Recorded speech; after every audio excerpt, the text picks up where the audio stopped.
The thug is in. What is up, guys? This is Logan, also known as LRXN Pokemon Showdown, and yes, we are finally covering the ADV 1v1 ladder tournament, the biggest ADV 1v1 tournament ever. This is the top 16, and I'm going to be covering all the matches, give some background on the players. It's going to be a great time, great story. If you like this stuff, please make sure to like, subscribe. I never say that at the start of my videos, but yeah, please do that. We're like 2 subs away from 700. Anyway, let's get to some ADV content. So, on the bottom, we have Mixter X Tracy. This guy does some 1v1 stuff in general, but he honestly really came out of absolutely nowhere. And actually, in Cycle 3, barely qualified over me with a ELO tiebreak, or a GXE tiebreak. The main thing that he did is, like, randomly in the middle of the third cycle, he laddered super high with Skarm, Grumpig, something else. It was like Skarm, Grumpig, Marowak, just like two really random Pokemon, and he just farmed everybody for a little bit. He got high, and then he was able to hang with everybody when it was grind time at the last 2 hours, and so he is very well deserving to be in the top 16. Then on the top, we got Hungry Foodies, kind of an ADV legend. I think a lot of people before this tournament thought that Hungry Foodies was kind of a joke. Like he's obviously one of the only like hardcore ADV 1v1 mains, such as myself. But people kind of thought he was memey because of like his early forum posts and his crazy ideas, and people didn't take him seriously at all. But he proved everybody wrong by qualifying for the ADV 1v1 ladder tournament, and he was a force on the ladder. Like, he was not memeing around. He knows his stuff. He knows the matchups. He comes up with really creative ideas, and so he is very well deserving to be here. This is kind of a cool matchup to see what happens here. So let's look at the teams. We got Miltank Blissey on the bottom. I've never seen this core, and I'm kind of confused on the concept. I mean, like, it's probably maybe some sort of curse tank to like handle physical threats for Blissey, while Blissey handles the special threats. Hold on, you guys probably can't even hear this, can you? I hope you can. Anyway, I'll go into there. My bad. So yeah, and then you got Vaporeon on the bottom.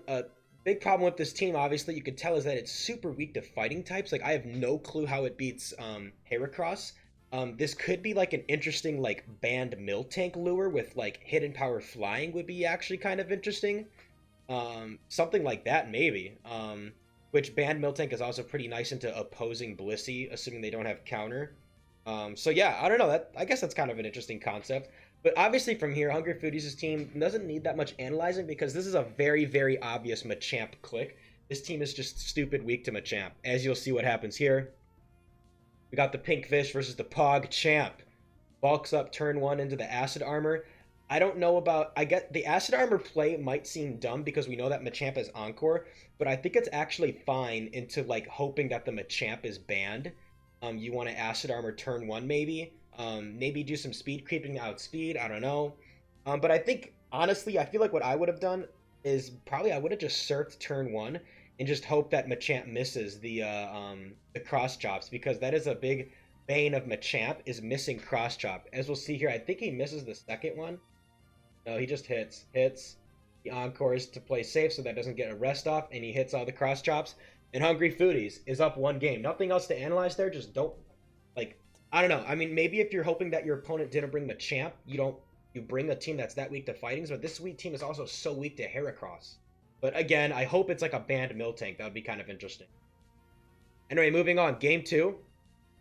We see that Hungry Foodies elects to bring the exact same team, which I don't actually think is that bad of a strategy. I used to do this a lot in like early 1v1 classics, because if I like a team, I feel confident with it, and I just won with it, I'm going to bring it again. And so that's what Hungry Foodies does. On the bottom, we have Mr. X Tracy going with a similar concept of Swampert plus fighting type, I guess. Um, yeah, Medicham is an interesting fighting type in this metagame. It usually does better versus things like Raikou and Zam with some Spadef, because it's neutral to Psychic. It also just hits objectively harder, and it has bulk up recover, which is kind of interesting.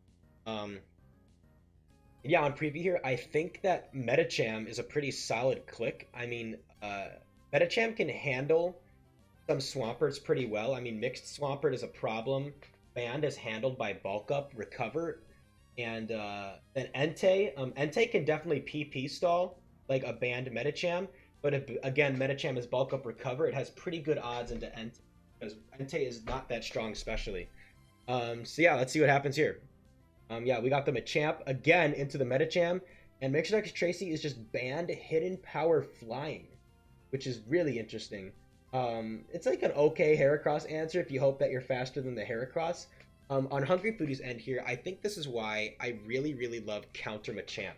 So, like, some people run Hidden Power Ghost, which is perfectly fine for the rare Gengar or, like, maybe even hitting Metacham or, like, Dusclops. But what Counter does is it's way more solid versus Sceptile clicking Seismic Toss when it behind a sub, if you guys know the speed Seismic Toss.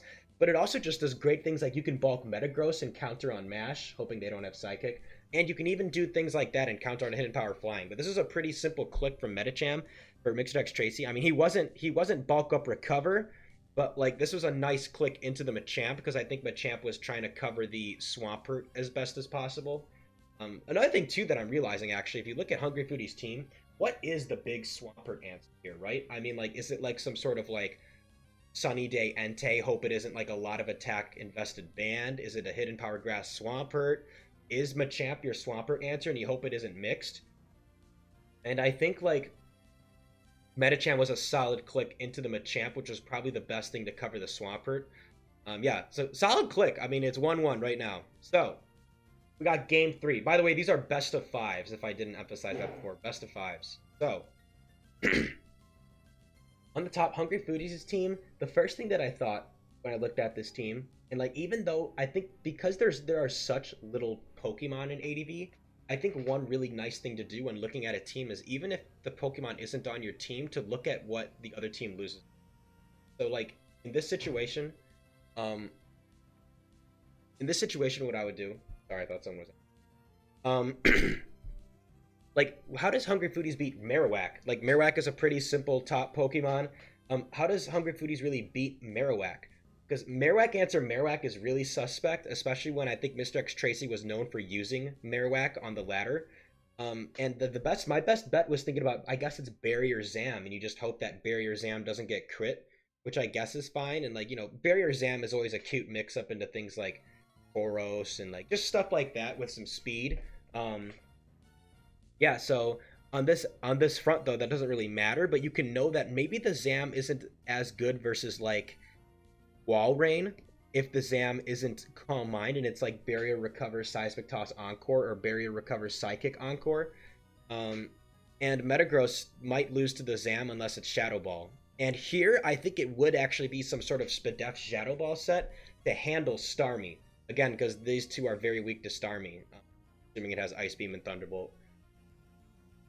And so on this front, I was thinking like, you know, like I was thinking that Walrein would have been a good click because, like, I mean, then again, X Tracy's Raikou answer is because Walrein hard loses, it's either going to be like a banned Metagross with some bulk and hope that you can, like, don't get pressure stalled by a Raikou and you usually beat Sub Pataya, or something like a DD EQ Ments. And either one of those things are maybe the main things to beat into Raikou. And so because of that reality, and maybe like Hungry Foodie's just calling the fact that like Walrein's kind of scary into like potential Calm Mind Zam Raikou, Hungry Foodies makes a great pick and goes Marowak into the Metagross. Metagross reveals to be banned. It's not anything fancy. Did a lot, and Marowak just Bone Rings, and there goes the Metagross. Nice pick from Hungry Foodies, not overthinking anything. And Marowak usually does pretty well. Marowak usually does pretty well into like a DD Salamence, because even with Intimidate, you can usually still 2-hit KO with Rock Slide. Sub DD Ments becomes a problem, and this definitely could have been sub. Yeah, solid pick from Hungry, and we're on to game 4. Game 4, X Tracy bringing an interesting team here. Typhlosion is usually seen to be like a worse Charizard because it still does sub Blaze things, but it's really weak to Marowak. And look at the Marowak squad here. Hungry Foodies again deciding to, when he won with the team, he's just going to bring the same team again. Why not? Just, he likes the team, he thinks it's good, he's going to bring it. And here, one thing that you might be able to infer from X Tracy's team, which like reminds me of how I used to play early ADV, is that the Registeel Raikou is very weak to Marowak, and so is Typhlosion supposedly. But there is this known like Typhlosion Marowak, this Marowak lure on Typhlosion where you go defense curl, turn 1, and then you eat the double bone meringue, and then you get your own Pattaya Blaze and kill the Marowak. So it's like you defense curl turn 1 to get into Pattaya range. It's like a cool like one-time Marowak lure because like you might think to yourself, okay, well why doesn't Marowak just like SD turn 1? Well, the problem with SDing turn 1 is this: you just run into like sub flames blast burn Typhlosion. Typhlosion can just flamethrower into blast burn, and then you look really stupid for swords dancing turn 1 instead of bone meringue. So it is a nice Marowak lure. However, I think this makes it too obvious for someone as experienced in ADV as Hungry Foodies. Like, he's been there since the beginning of its, like, when it started popping off when I entered the tier. So let's see what happens here. We still see that Hungry Foodie still goes Marowak instead, but instead of clicking SD, he actually goes Substitute, which is not a, and this is cool. So Substitute on Marowak here, what this basically allows him to outplay is the fact that either it's that Marowak lure Typhlosion, and you can sub on the defense curl, and this set has defense curl, substitute, reversal, blast burn, and it's also seen to be a Tyranitar lure. And it might force some things versus Blissey, I don't remember. But either way, what sub does is it basically allows him to outplay this, but also in case it is just regular Typhlosion, and you sub, you eat the flamethrower, you sub, and then you just safely bone meringue and kill it. But yeah, and sub Marowak here also makes sense because this is kind of a Yikes Ursaring matchup. Then again, I really thought it was Barrier Zam, so I wouldn't really expect sub Marowak to like beat the Hyper Beam. Sub Marowak helps with Hyper Beam Ursaring. But here we see here, Mixed X Tracy tries to sub. Hunger Foodies are just going to SD, and it's too late. You might be able to defense curl again, but because it's behind a sub, you might perfectly live into that blast range, but Marowak is behind a sub, and so it is over. Reversal breaks, just has to hit, not even a Marowak. That was HP Bug, most like. I mean, it had to be HP Bug. Physical, not very effective against fire is literally only Bug. So that had to be HP Bug, and Hungry Foodies takes it in 3. I think this is just an example of someone being more experienced in ADV, and LOL, Hungry Foodies only picked Machamp and Marowak, but Hungry Foodies got to save teams for next round. It was a good game, and again, Mixed X Tracy did a really good job qualifying, and I was really impressed with what he did at the end of Cycle 3. So, shoutouts to Mixed X Tracy. Love to see him what he does in ADV Cup and maybe some future ADV Tours. Moving on, we have Marshmalto versus Ecstatic Cold. If you know anything about 1v1, then you know what Ecstatic... Hold on. Wait, actually, no, I don't need to do that. Surely this is fine, music-wise. Alright.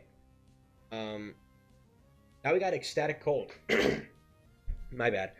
So, Ecstatic Cold, one of the best 1v1ers of all time. Easily top 3. Consistently in every tournament he does, he places highly.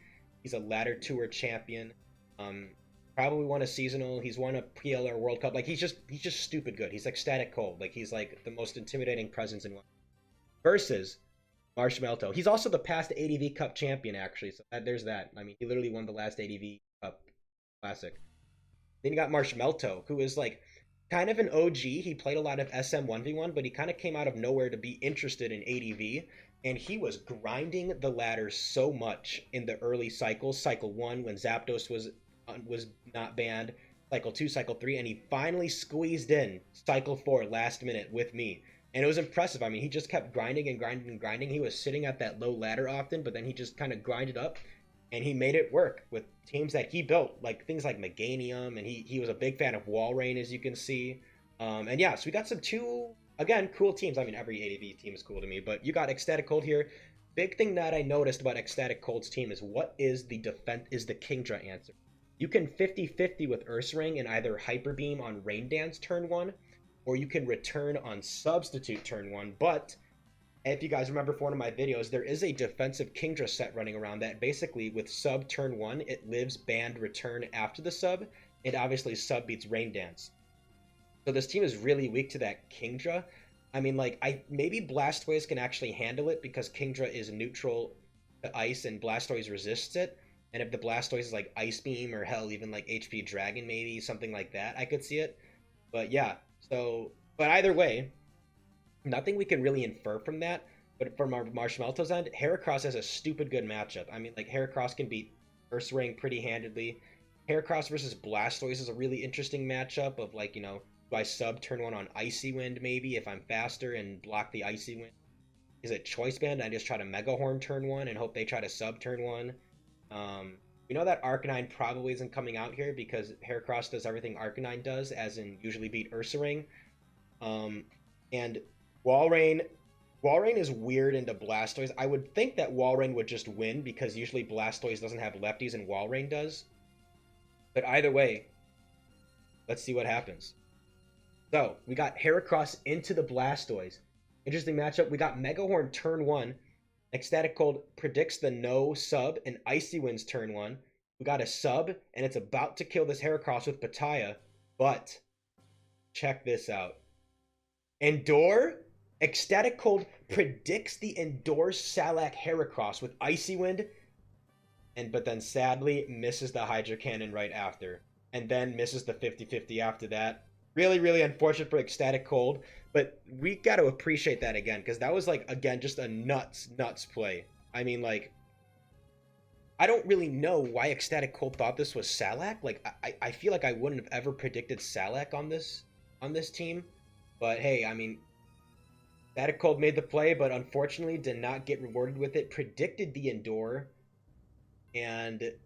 but, of course, even though Marshmalto did not get the second Endure, which is a 50% chance, I believe, Ecstatic Cold unfortunately missed, and Marshmalto takes game 1. Ecstatic Cold definitely picking into the Heracross here. Shaky Heracross answer, I guess. Have to predict if it's Salac and all that stuff, but yeah, anyway, we got game 2. First usage of Dragonite, and Dragonite, you know, we used to talk shit about. Dragonite actually has some interesting usage now because of its special bulk, you can beat more solid against Blissey, surprisingly, and even Arcanine trying to use, like, HP Ice, because Arcanine is, like, seen as, like, a fire type that handles, defense really well. But either way, here, what I'm thinking about is, like, Marshmalto's team here, as you can tell, again, is, like, you got Vaporeon, D-Knight. These are really weak to Zam. And this is where Jirachi shines over Alakazam sometimes, is that, like, when you run something flimsy that's trying to beat Zam, Jirachi usually has better resistances and matches up way better into Medicham. And that Calm Mind, Thunderbolt, Icy Wind Jirachi just eats this team up. Totally eats this team up. Honestly, maybe D-Knight with the Spadef, a band set, could maybe live to Icy Winds, actually. That's something I'll have to look into. That's actually an interesting concept. But either way, this is a very obvious Icy Wind Jirachi. Ecstatic Cold, you know, with Armaldo. Armaldo's actually not that solid into Ments because Rock Slide, for one, can flinch from Ments if it's banned Slide, which isn't that much anymore. But also, like, sub-Pataya Ments with Hydro Pump, you can Hydro Pump into D-Claw Armaldo, and Armaldo, at least with banned, needs, I think, 5 Rock Blast hits to guarantee the KO, and 4 can sometimes KO, and Rock Slide often KOs, but still. Then Ludicolo, you just get HP Fly. You can hope for that sub-Pataya with Ice Beam. Yeah. So, D-Knight would have been, Ludicolo would have been an interesting pick, but as you can see in the matchup here, Jirachi is the obvious pick, and you can see some interesting dynamics here. We got Thunderbolt, its high jump kick, probably not banded damage, and it's revealed to be lefties. It turns out it is the Bulk Up Recover set. Recover, this could win, but Jirachi definitely has Calm Mind. It's going to Calm Mind up. Medicham's going to try to Bulk Up, and while Medicham might be able to stall this out, it actually isn't, because Thunderbolt does too much. Plus the paralysis chance, it's over. High jump kick. I mean, if Medicham was faster, maybe, but it usually wants to be bulkier with that bulk up recover set, and that is game over. I don't really know what Medicham was trying to beat. I mean, I guess it was your best chance versus Jirachi, I guess. And you can also bulk up on the Armaldo, but that situation, I feel like you would just go Vaporeon. But either way, Ecstatic Cold has probably a soft 3-0 and just picks the clean Jirachi. Game 3. Got a very similar looking team, at least color-wise. I mean, Arcanine plus Water type plus big physical hitter. Marshmalto. Now, this is the thing that I don't really agree with, honestly. I feel like, and maybe this is just me, but I know that Marshmalto won the game, but, like, you know what I mean? Marshmalto, like, was supposed to lose that game, if that makes sense. Like, he endured on the Hydro. If he really thought Icing was coming out, he would have Mega Horned. And I don't know, that would have given me bad vibes, and I wouldn't have felt comfortable really bringing the same team again, but, you know, Marshmalto, do what he wants. And, you can see here, again, Marshmalto's team with that Water type answer Walrein is much better into Kingdra than Blastoise, so that's actually nice for Marshmallow. Walrein also dumpsters Arcanine. I don't think Arcanine is coming out here. And yeah, nothing else to say. This is really just like, are you gonna predict Ecstatic to go Metagross hard into the Walrein? And if you do, you either have a sub-reversal Heracross or like an Endure reversal Heracross that hopes to kill, or you go hard your own Arcanine and maybe play an Arcanine Ditto. Arcanine Ditto would be like to Heracross, Metagross going sub-reversal. Let's just see what happens here. We can see Walrein into Metagross. Ecstatic calls it. Oop, plunk. Good night, it dies. Walrein didn't even have a chance without the crit. Now we got game 4. Ecstatic bringing the same team again. And Marshmallow using this like really interesting physical spam team. I don't really know what the Heracross answer is on Fizz spam. I mean, like, is it just max speed, HP flying band Heracross, which I've actually ran a lot? Is it maybe an even HP flying Tauros? Is it like a... I mean, Tauros can actually beat Heracross at times. Like, if Heracross doesn't counter turn 1, you can literally just, like, band hit it twice. And, yeah, it's kind of nuts, actually. Tauros is actually not that bad into Heracross, unless it's toxic. But here, from Ecstatic, I mean, Arcanine looks stupid good. I mean, like, really, really well, unless it's the banned Tauros. And sub-toxic Tauros was starting to be seen a lot, so I don't know if Ecstatic was really predicting that. I also think that Kingdra was a fine play, but let's just see what happens here. Got the Tauros in on the Arcanine. And here, I don't really know what the role is, but that has to be banned Tauros, I would think. Because, like, after Intimidate, that's, like, a really weird thing to be able to 2-hit KO Arcanine with Earthquake. And from Ecstatic Cold, we don't see the White Herb Overheat.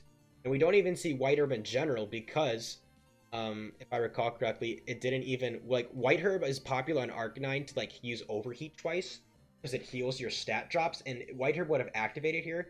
This is probably a set that Ecstatic Cold was running on the ladder a bit, which is this banned Arcanine with Hidden Power Fighting to lure Blissey and Tyranitar, which is actually kind of cool. And like I think with that you're also much more solid into opposing Arcanine because like you can just double edge it a bunch. But it didn't really win there, sadly. So yeah, Marshmallow is up, and then I believe. Yeah, so Game 5 wasn't recorded, but apparently it was Kingdra into Arcanine. I assume that it was just this again. Maybe this matchup again. Ecstatic just brought it again. And on a 50-50. So, Ecstatic Cold moves on for Marshmallow. Underwhelming series, but interesting notes on the first 2 games. Anyway, get to the next set. This is Kentari versus Delaemon.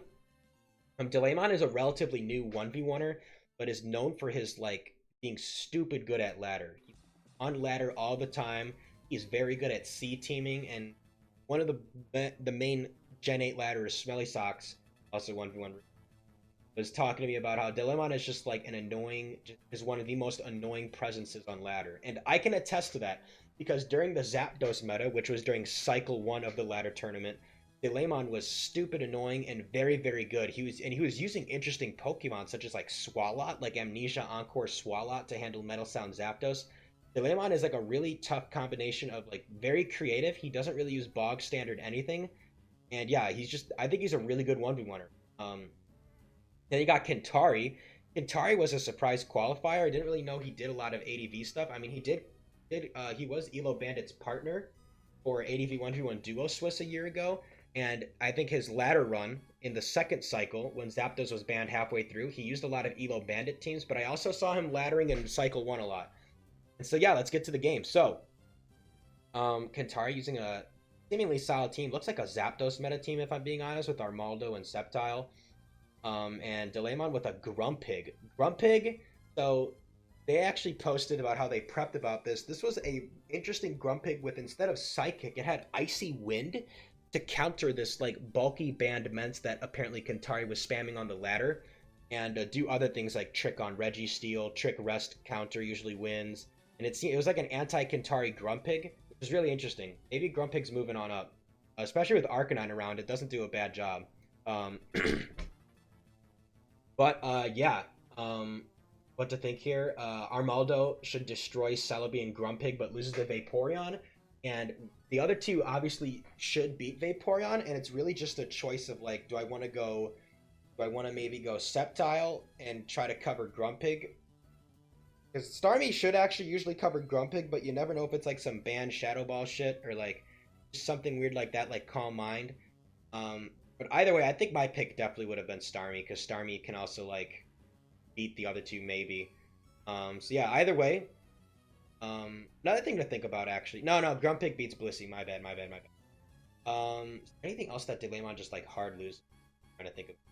Not. I mean, Raikou obviously is a huge question mark. This is probably the Diglemon's infamous banned Celebi, which is becoming a thing with like HP Ground or Double Edge or Return can usually beat Raikou.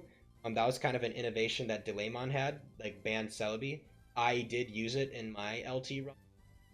Yeah, anyway, let's just play. Let's see what happens. So, Starmie in on the Celebi. Celebi hard calling out the Starmie / Sceptile into the Vaporeon. We see a Giga Drain crit. Kentari does drop an LOL in the chat. I don't think it mattered, even if this was that banned set, which runs Giga Drain so you don't just lose the Swampert. I think that it didn't really matter, because even if Kentari could have subbed into Pattaya range, I don't think it would have killed. Like, yeah, you get a ton of health there. You would heal up a ton. And then even if you, like, you know what I mean? Like, I just don't think it would have really mattered. Holy shit, I've already been talking for 26 minutes. Are you fucking serious? Yeah. Either way, yeah. Nothing much else to say about that. Game 2. Damn, have I really been talking for that long already? Man, I just talk and talk and talk. Holy shit. Anyway, game 2. Kentari bringing Sceptile again. Sceptile lover. I think he might have been inspired because Evo Bandit is a really, really big Sceptile fan, but he also uses a lot of different Sceptiles, kind of like me. He doesn't just use Sub-Seed Seismic. Evo Bandit loves to pull out things like Sub Lychee to beat Blissey, or like, you know, like he'll just use he'll use like Hidden Power Bug Sceptile, I believe. But yeah, and then Dilemon's preview I love. I became a big lover of Jirachi during LT because of its versatility with like a random band set maybe. Different options on Sub Pattaya or Lefties, or even like Light Screen, Toxic, Rest, Cosmic Power was a set that I ran a couple times. It has a lot of versatility that, like, while Zam does have, again, Jirachi's typing is super nice. But yeah, either way here, interesting to think about. Dilemon's Jirachi is most likely Icy Wind here for the Ments answer. Looking at Kentari's team, it's also important. What is Kentari's answer to Salamence? I mean, it's either sub HP Ice Sceptile, or it's like an Ice Punch Zam. And because I think Dilemon was not over-focused, but really focusing on like what is Kentari's answer to Ments, Dilemon went his best chance into both of these potential answers to Salamence, and Dilemon decided to pick Rachi. And look at this matchup. So usually I think Zam would have an upper hand, because you can Calm Mind, and then you can encore a Jirachi Calm Mind, and then try to break down with Psychic and like crits and stuff like that. But we see Icy Wind again, and Thunderbolt. And even though Kentari's up, because Kentari doesn't really have Recover, this is looking over. I think at this point, it's obvious that Kentari does not have Encore. I forgot if Jirachi just starts to Calm Mind here. I forgot. Yeah, I forgot. Does Dilemon Calm Mind here? Oh, he does. He just keeps Icy Winding. I don't really understand the Icy Wind there. I guess to try to really make the Zam slower, which he is, then he can Calm Mind. Even if Encore happens, Zam obviously can't break because it's revealed it's probably Ice Punch here. Like, because if you picked it here, you picked it into the Zam. If you... This.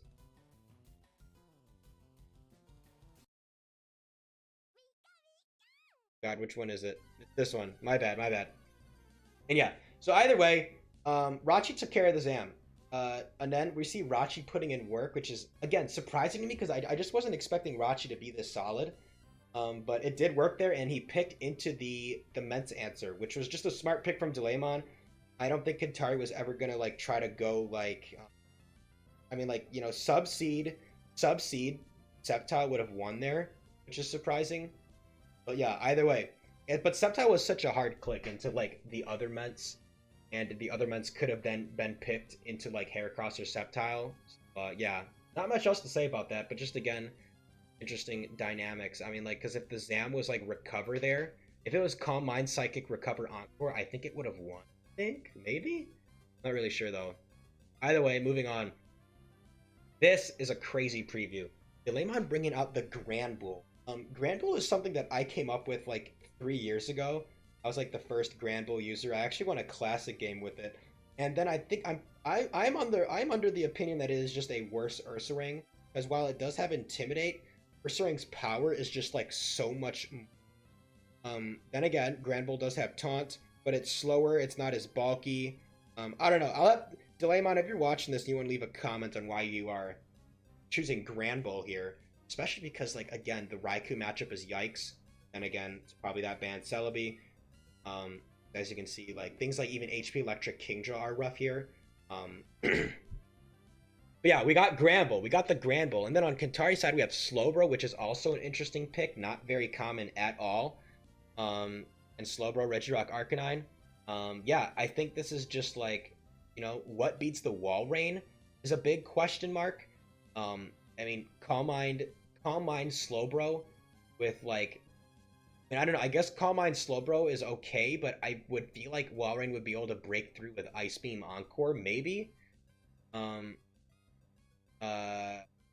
I guess Slowbro might just stall it out. Honestly, it might just stall it out. It has to worry about freezes, but that might actually help its case.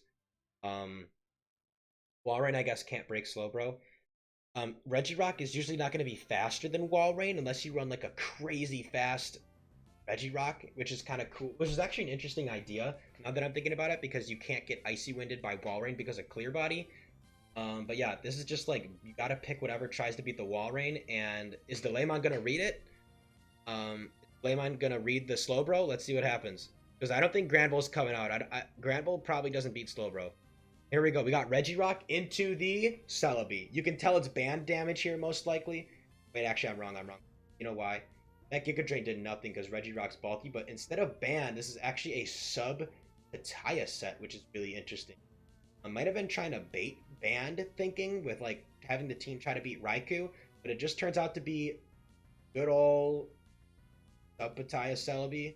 It beats the Regirock, and Delemon totally 3-0's Kantari. Cool teams from both ends, and like really interesting prep from Delemon, and deserved win, and was probably the favorite in this game anyway. All right, moving on